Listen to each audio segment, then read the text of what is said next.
taking names and kicking butts. This is Headkicks and Haymakers. Good morning, fight fans. This is another great episode of Head Kicks and Haymakers. Um, this is the UFC 281 preview show. Here we are, kids. Uh, wow. We have a great lineup of card tonight. Uh, First of all, I am that dude Bodkins. Jeez, should introduce myself. You guys know who I am. Jeez, what are we doing here? But this is our UFC 281 preview show. Um, Great lineup here. Looks like it's another solo podcast, but it's all good. Maybe Craig will join on if he's awake. Kenny's on daddy duty.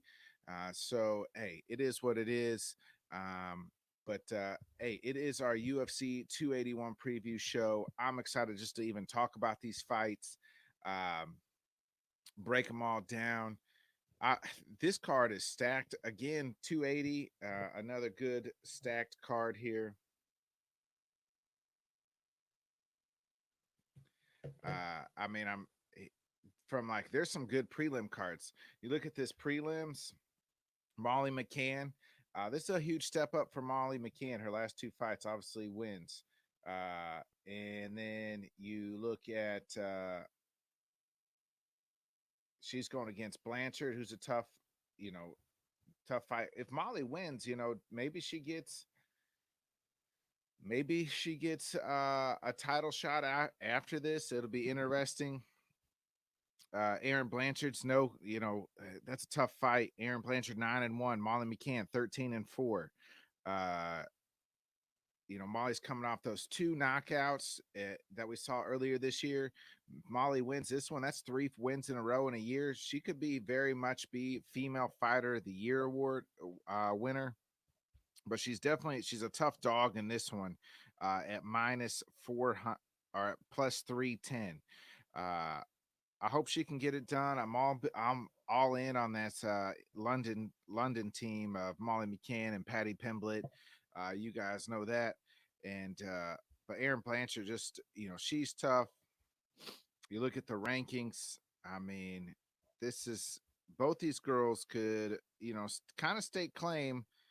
There's not a real contender here in that division.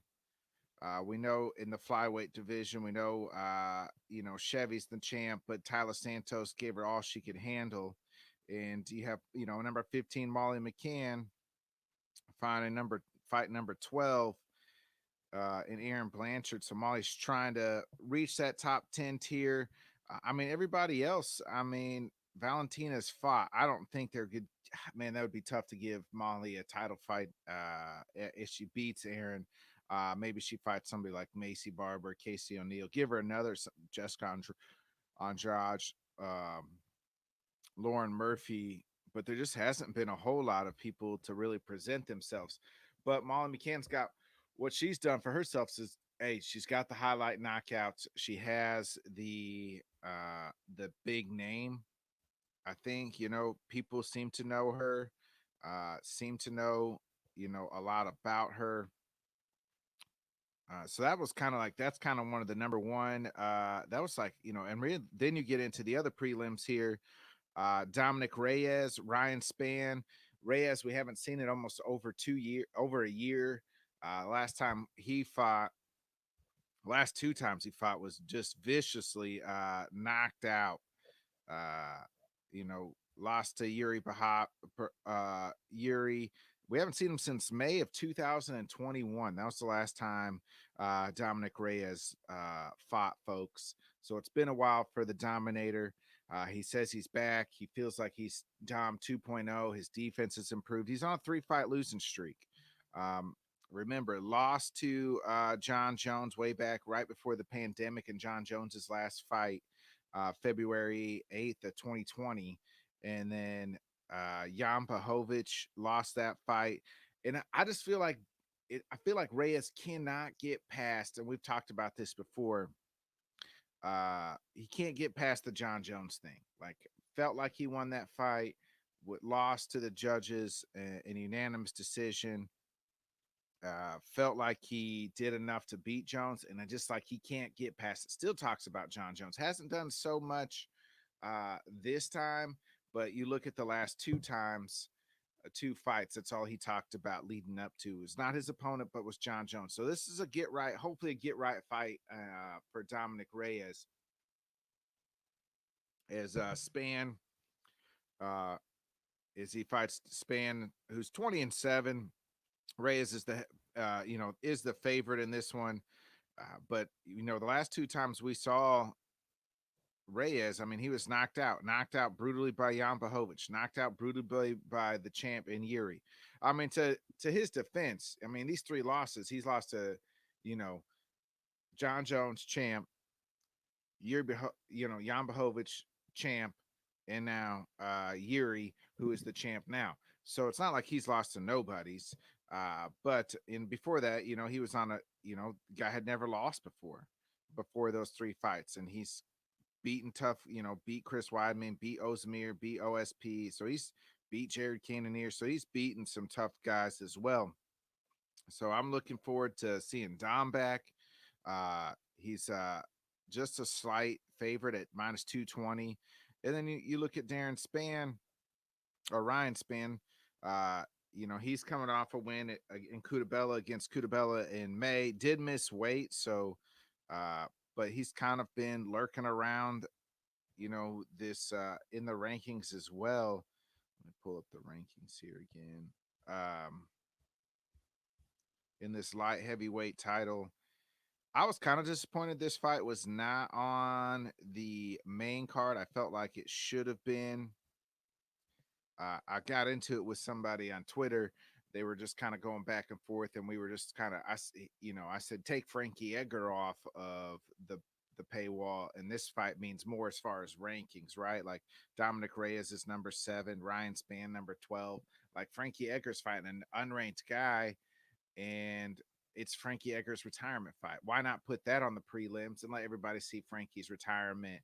I get maybe you want people to pay to see Frankie's retirement, but I just feel like that fight alone from a ranking standpoint moving forward is a better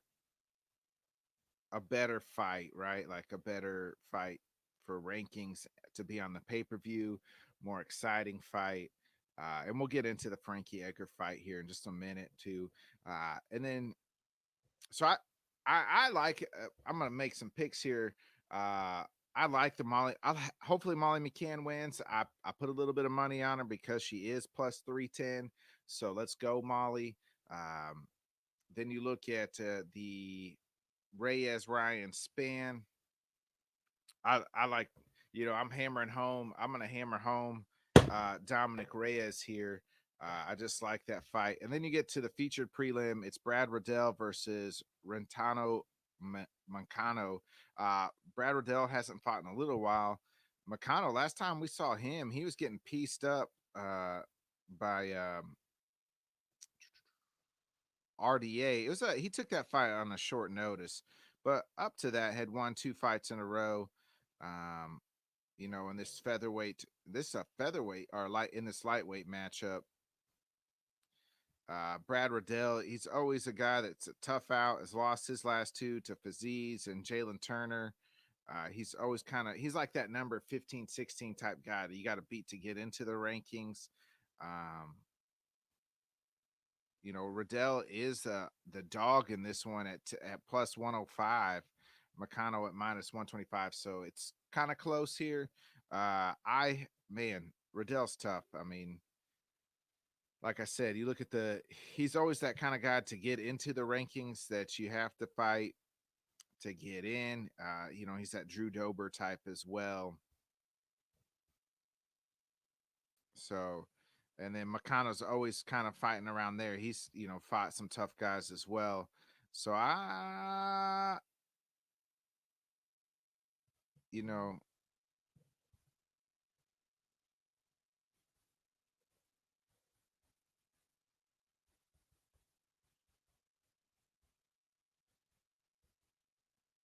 Hold on once.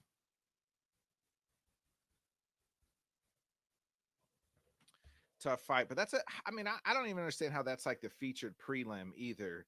Um, you know, like with Ryan Spann. How is Dominic Cruz and Ryan Spann not the featured prelim? Like I don't quite understand that one. Uh,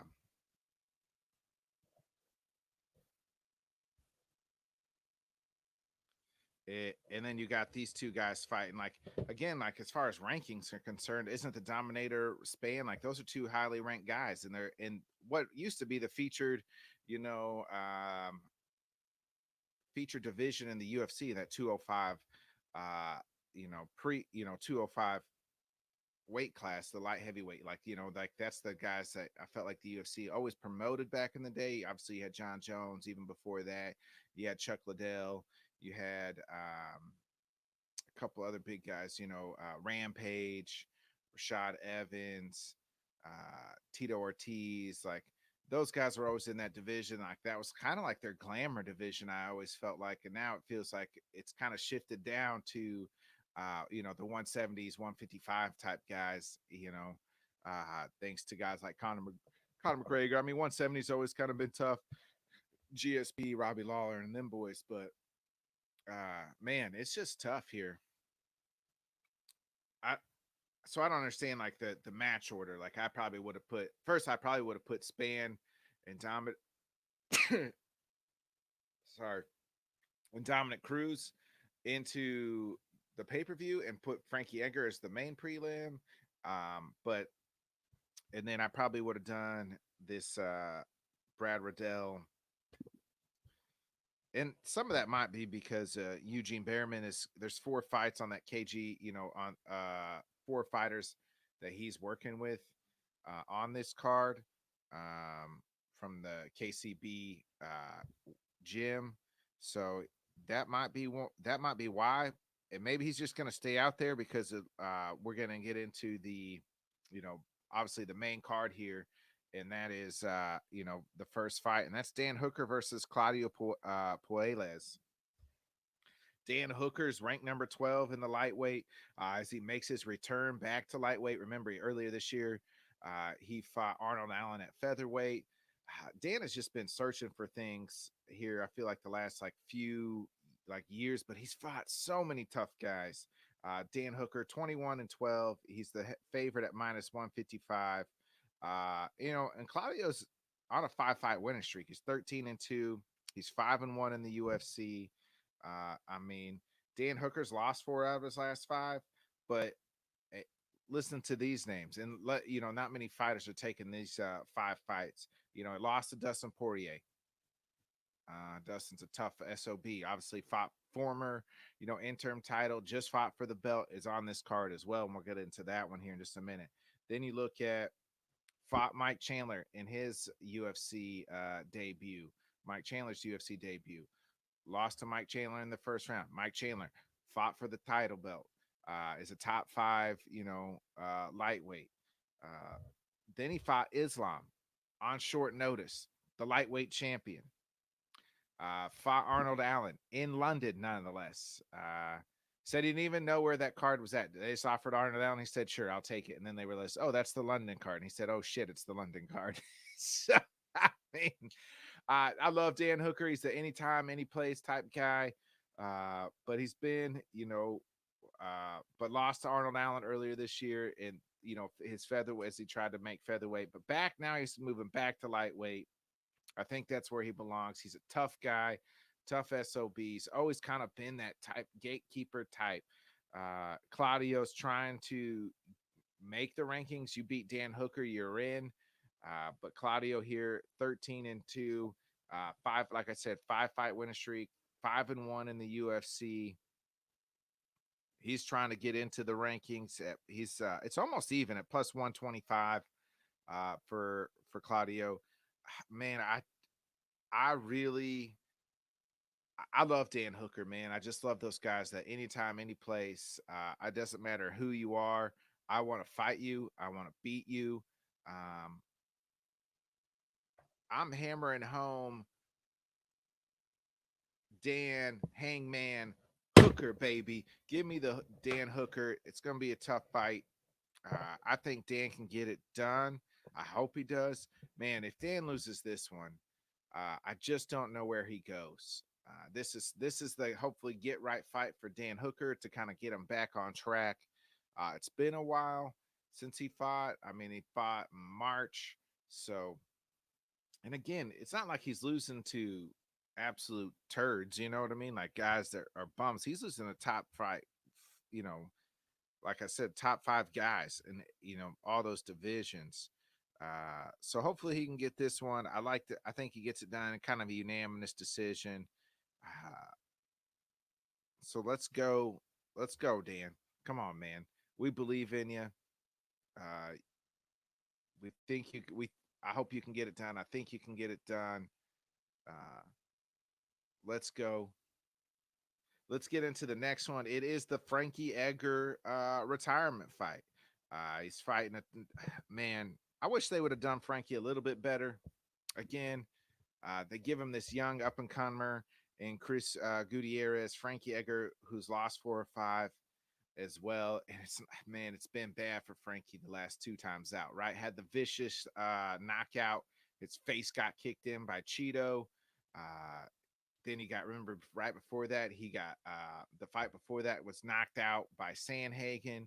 Uh, bad. I mean, it's been 2 bad vicious knockouts for Frankie Edgar, 2 in a row. For I mean, Frankie's just a legend in this game. Uh, and he's got another tough guy here, and Chris Gutierrez, who's 6-0 in the UFC, 18-3 overall. And we know about Frankie.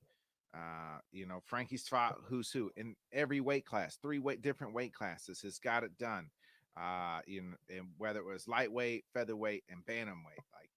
And here he is, hanging it up. It looks like to hang it up. He says he's done. Looks like the Frankie Edgar swan song. I don't like them seen him fight a veteran, you know, Dominic Cruz type or somebody like that. That would have been an interesting fight. Somebody on the lines of that, man, like, in his last home fight. But instead, it's kind of like wrestling. You got to put one over for the kid. So here's this young kid that, now trying to build UFC, trying to build, and Chris Gutierrez, he gets it done. He gets the win over Frankie Edgar, which I mean, the last 2 guys are in the top, 5 of the bantamweight division that just cold clocked Frankie Edgar into retirement. I think Frankie, after getting knocked out the way he did those last 2 fights, really the writing's on the wall. I mean, he's 40 years old. He's done everything in this sport that you could ask for. He's been a constant professional. Was pushing, always pushed for fights in New York City. I mean, his last win was 2 years ago when he beat Pedro Munoz. But and then you look at the legends that Frankie Edgar has fought, folks. It's literally a who's who. I mean, obviously, we just talked about the Marlon Vera and Corey Sandhagen knockouts. Before that, he was fighting at featherweight, lost to Max Holloway, lost to Jose Aldo, lost to Brian Ortega, Pete Yair Rodriguez, Jeremy Stevenson, Cub Swanson. He's beaten some tough featherweights. Was then lost to Korean Zombie. Was his last fight at featherweight. Obviously, you look into, some of the when he was a lightweight, beating BJ Penn, which was over a decade ago. Beat Maynard, lost to some title fights to Benson Henderson, lost to Jose Aldo. Hey, this guy beat Charles Oliveira way back when. Like, that's how long Charles Oliveira's been in. BJ Penn, beat obviously Raya Faber, Chad Mendez. But I mean, Frankie's kind of done it all. Beat who's who. He's lost a lot of, lost to some of those guys, but he's been around and been a great ambassador for the UFC. But nonetheless, Frankie, we wish you the best of luck. But I'm taking Gutierrez tonight. I hope Frankie wins, man. I really do. Um, I think he can win. I hope he, but I'm gonna take Chris Gutierrez. Gutierrez gets the win, gets in the rankings on Tuesday. Frankie, best of luck to whatever your next adventure is. But I mean, your last two fights, it's been tough. I mean, those two knockouts, you know, whew, look awful. Then let's get into the I think fight of the night. Fight of the night here: Dustin Poirier, Mike Chandler. Number 2, Dustin Poirier versus number 5, Mike Chandler. Two of the best in the lightweight division. This is, remember, we were almost a year ago when we saw Justin Gaethje and Mike Chandler fight. I probably watched that fight 5 times, more than 5 times. Like one of my favorite fights was my fight of the year in 2021. My favorite fight for sure was that MSG card, Gaethje, Chandler. Now Chandler tries to do it again against another tough guy in Dustin Poirier. Dustin 28-7. We know his last. We haven't seen Dustin in 11 months. Last time he fought was for the title in December. Remember, Dustin fought 3 times last year, beat Connor twice, lost to Charles in December. Haven't seen him since. It looked like they were going to do the Nate Diaz fight, but that couldn't get done because Nate was walking out the door. So they wanted to try to give him Hamzat. Obviously, that didn't work out. And these, I'm a little torn on these because I like both these guys, and this beef, like they have like this mini beef. And it's like they fail to acknowledge each other, but they're like cut from the same cloth. They should be like best friends. I was listening to somebody said it best on the MMA Hour. Was it the Ringer MMA show? And they just said like it's like two all-star quarterbacks from the same town, like growing up, and they're told they're the best at what they do, and now they're on the field having to go against each other. And that's kind of what this is, man. Like it's two guys that just cut from the same cloth. Uh, I mean, Chandler, his last win, a huge knockout of Tony Ferguson. Before that, it was the Gaethje fight, and he lost that fight. So, he's 2-2 in the UFC.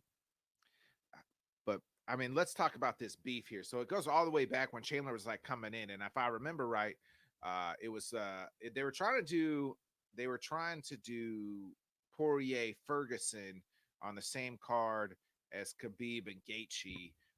So that was way back in 2020, and on Fight Island, as you remember, Khabib retired on that card. But so then they couldn't get the paperwork done with Ferguson and Dustin. So then they were like, hey, how about Chandler? And both of them said no to Chandler. And then Chandler gets the backup fight. He's to the title fight of Gaethje and Khabib. It does, they both make weight, everything goes through, but there's some beef there. Especially Dustin didn't like the fact that Chandler was the backup fight. This guy hasn't even fought in the UFC. And then they want him to give him to me. Kind of, didn't acknowledge him. There's this whole backstage scene where they does it, doesn't even say hi to Chandler, doesn't acknowledge him. It's kind of like, just very dismissive of him. Been dismissive of him in interviews. Says he's not on his level. He cut, to Dustin's credit, cut all his stuff in the UFC. Has been around in the UFC for a long time. Where Chandler cut his, teeth in Bellator, was the Bellator champ, and now gets the big payday to come to UFC. So I think there's some resentment as far as that. Like UFC's went out and paid Mike Chandler, and he's delivered, folks. Like other fighters probably hate him, but as fans, like the guy has delivered. Dana White and them boys can't be more happy, couldn't be happy with Mike Chandler from what he's delivered. And now that they've had this beef in interviews, things like that, Mike in the presser just kind of said like, hey, he's going to want to go to war. I don't think I'm going to go there. Like, I think Mike has got to do some wrestling here. Chandler's got to do some wrestling to win this fight. Has got to, come out and use his ground game. Like, we have not seen that from him since he's entered the UFC. This guy was an All-American wrestler. If he's going to throw, trade hands with Dustin Poirier has probably got one of the best stand-up boxers in the UFC. If I'm Chandler, I want to take this to the ground. That's where his strength is. But will he do it? Because it seems like Chandler gets caught up like in the moment and the fans and everything else. I mean, we saw that fight with him and Justin Gaethje, and I mean, Poirier beat Justin Gaethje, knocked him out. Remember that? So maybe that's what, man, this fight is going to deliver. There's going to be fireworks. Both guys very tough to put out. Uh, my man, I don't know who to pick in this one, folks. Like, it's so tough for me. I like both these guys. Again, Poirier is such a good stand-up alone, and I just think that if Mike gets into this, striking battle with Poirier, it's going to be tough. Um, Dustin said, "Hey, I'm gonna leave my piece of myself in there. I'm prepared to do that." I think he is. We've seen it. I mean, where Poirier struggles is always against the wrestlers. You know what I mean? Like against guys who do take him to the ground. Obviously, and it seems like he's very bothered by Chandler. Now they have seemed to squash a little bit of this beef. I mean, they still chiming at each other a little bit, but did have shook each other's hands, which I don't really like. I almost forgot earlier this year, if you remember, like they got into it at a UFC event. I can't remember which event it was, but they were both there, both going at it, going at each other. Man, I just don't know who I like in this one. Part of me says, do I pick my dog on the card and pick Mike Chandler? Um, yeah, I am. Mike Chandler is my absolute dog on the card. Chandler's at plus 190, folks. Give me Mike Chandler. Love Mike Chandler. I, you know what? And I think it's going to be fight. This could be fight of the year candidate. Right now, my fight of the year, and later on this in December, we'll give out some awards. But my fight of the year right now is going to be Yuri Teixeira 1. Now, obviously, Yuri Teixeira 2 is going to happen next month on UFC 282. But this could be fight of the year potential. I'm excited for this fight. If there's one fight that is going to deliver, it's going to be this fight. I like Chandler to win though. Let's get into the co-main here. It's Carlos Esparza taking on Young Wei Lee. Carlos Esparza 20-6. I mean, plus 270 for the champ. And Young Wei Lee minus 340 here. I mean, Wei Lee's last four of her last fights have been for the title. So she is the former champ. Is coming off a win against Joanna Jacek. Esparza is coming off of that absolute snooze fest of a fight.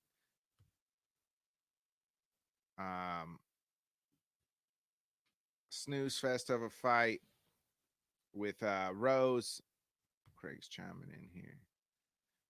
Chandler wants to put on a show. He'll get caught up in the moment like he does, and he'll get the stand-up battle with Dustin. I mean, Craig, you're right on the money.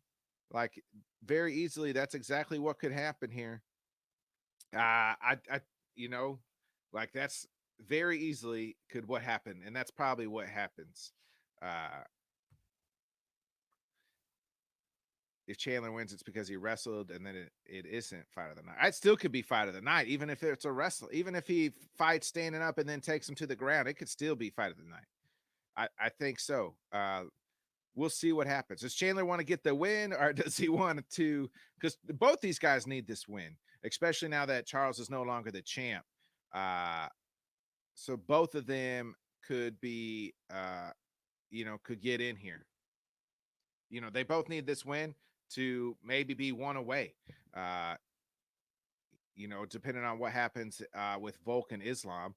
But now that Charles isn't the champ, they have a new release on life. That's how important this fight is. Is like this is a title eliminator fight. And if you remember, man, it's like 12 months ago, like when Dustin lost, like to Charles, he was really talking about hanging it up. Does he want to do this? Is he done at 155? Does he want to make that weight cut anymore? I think if Dustin loses this fight, he's done at 155, and it's a move to 170. If Chandler it loses, who knows? Who knows what'll happen? It'll be interesting, but both these guys need this one. It's a title eliminator fight. I again, I think Craig, you're kind of right on the money. I still think it can be fight of the night, but you know, it'll all depend on what Mike Chandler wants to do. Uh, but I'm gonna go with Chandler to win this one. Let's get back into the co-main here. Remember, like I was just talking about, Carla Esparza was off snooze fest, and when she beat the title for Rose, and then you know you have Wei Lee here. You know, like I said, 4 of her last 5 fights have been for the title, so it's not like she's been these deep waters, been to 5 rounds. But it's a man. The crowd was all in on Wei Lee on weigh-ins, media. They all cheered for Wei Lee. Um, Esparza just seems to get no love. And I don't know if it's the way she won the title. She doesn't really promote herself. She doesn't have isn't a great, she's a wrestler. So it's not like she's exciting to watch. But nonetheless, my lock on the card, this is my lock on the card. Give me Zhang Wei Li to get her title back. We'll talk tomorrow, like what happens next. For both these fighters. Because I mean, what do you do with Wei Lee if she wins? Do you do I don't think anybody's clamoring for her and Rose 3 times. Nobody's definitely clamoring for Rose and Esparza ever again. So if there's a most boring fight of the year, that one was it. Sparza and Rose. And don't just say you're a hater, Bodkins. No, I'm not a hater. Go watch that fight. If you can make it past the second round, I'll probably give you $1 or so, because it's such a snooze fest. None of those girls threw anything. Um, Craig is saying Esparza Whaley sleeper candidate for fight of the night. Whaley getting that belt back. I think Whaley's getting the belt back, but I think Whaley gets it done probably in the second round. Maybe I'm just a hater on Esparza in my, I just have this lasting memory of her and Rose doing this. Never swinging at anybody. And then I think Esparza had like 1 takedown, and that's pretty much won the fight. Like, it was so bad, so boring. I never want to see either. Like, I love Rose and as a person, as a fighter, but that fight, Jesus. I I mean, until Esparza could show, like, that left such a bad taste in my mouth. Um, I don't know if I'll be able to get that out. So let's see what happens tonight. But my lock is definitely Esparza here. Let's get into the main event, man. I mean, this fight, Israel Adesanya, we know 23-1, the middleweight champ, is the favorite here at minus 220 against Alex Peirrera. Alex has knocked him out twice, but that was beat him twice. Once in both in kickboxing, beat him once, and then viciously knocked him out in the second time. And Alex is only 3 fights in the UFC. This is where it's crazy to me. Alex gets this strong showing. We've never seen Alex fight 5 rounds. We've seen Izzy fight 5 rounds. Izzy's such a one of the best counter strikers. I think the best counter striker in the UFC is Izzy. His last fights have been kind of, snoozy. Whether you want to blame him or blame Jared Cannonier, I kind of blame both. It's got to be both. Izzy you got to take the fight to the champ. My fear is that this is Yael Romero versus Izzy all over again, where they just kind of stand there, a few shots here, a few shots there, but not the fireworks that we're willing to see. Now, Dana promised us fireworks. Izzy saying, fireworks. Peirrera made weight. It seemed waited till the last minute. I mean, Izzy's out here saying, I got something. He's seems like he's trying. I mean, Izzy's done a great job of trying to build this fight. I mean, UFC's done a great job of building this fight. They put Alex on the fast track here. I mean, he doesn't have those 2 knockouts in kickboxing against Izzy. There's no way he's here. And again, if Izzy wins, we'll talk about what the hell's next, because Izzy has cleaned out this division. This is the lone guy left. And he's a, I mean, is there anybody more scarier, like just as a specimen, than Alex Peirrera?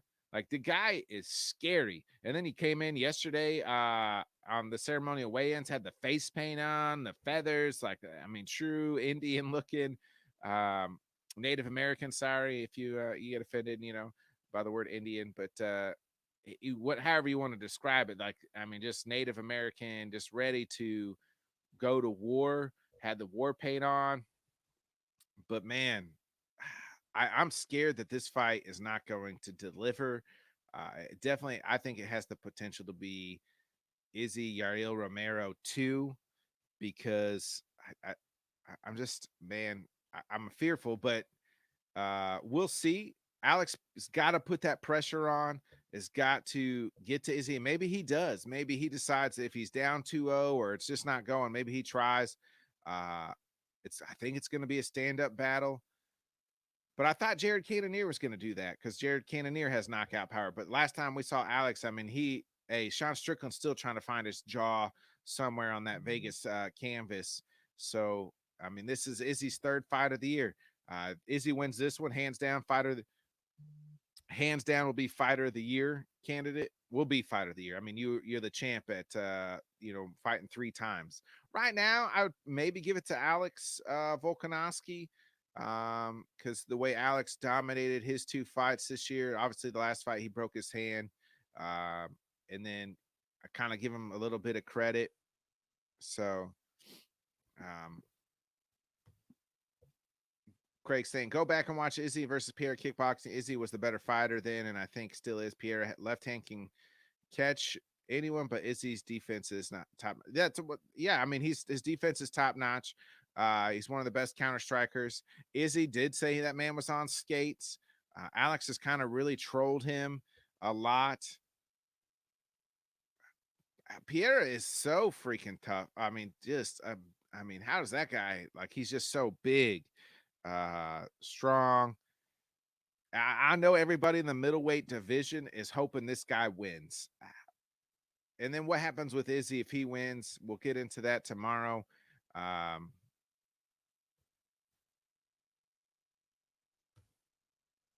Craig's both these fighters' best offenses counting Romero Izzy part 2 could be a big possibility. I think this one means something personal to Izzy.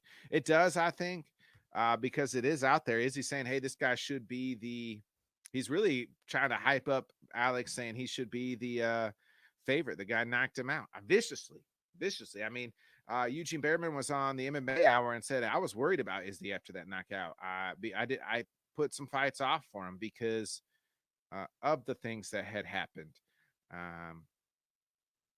But here we are. I mean, I feel like Izzy's also got, like, after his last 2 fights, they weren't, I mean, him and Bobby Knuckles was pretty decent, but the Jared Cannonier was absolute snooze fest. Craig saying, I think if Izzy doesn't get caught, he points his way to a decision. That's probably the way it's going to go. We're getting into this, like, is Izzy exciting? Not, I mean, I think part of the problem is Izzy does these incredible walkouts, right? Like, they're just incredible, cool walkouts, and then that gets you hyped up, and then the fight just doesn't quite deliver to the walkout. But man, I just don't quite know. What if it goes 5 rounds? We haven't ever seen Alex in 5 rounds. I mean, this guy got fast tracked faster than a lot of people we've seen in the UFC. Here lately, it seems like a slow build. Even with Sean O'Malley, there's a little bit of a slow build. And now Sean's in there. Thought they would maybe do this with Alex, but they just fast tracked him. Said, hey, after he knocked out Sean Strickland, I mean, Jesus, why not? We'll see. Can Alex catch him with that left hand and put Izzy's lights out? Or is it and still? And then if it's and still, He will tie Anderson Silva for most title defenses, longest reign in the middleweight. So there's that. And then again, what's next for Izzy if he does win? Man, I'm going to go here and I'm saying, and still UFC middleweight champ here. Give me Izzy to win this one. Yeah, I'm picking Izzy and still. I think it's a unanimous decision here. I don't think Izzy knocks him out. I mean, shit, Izzy's never going to tap anybody. We've never seen that happen. So I think it is and still by unanimous decision.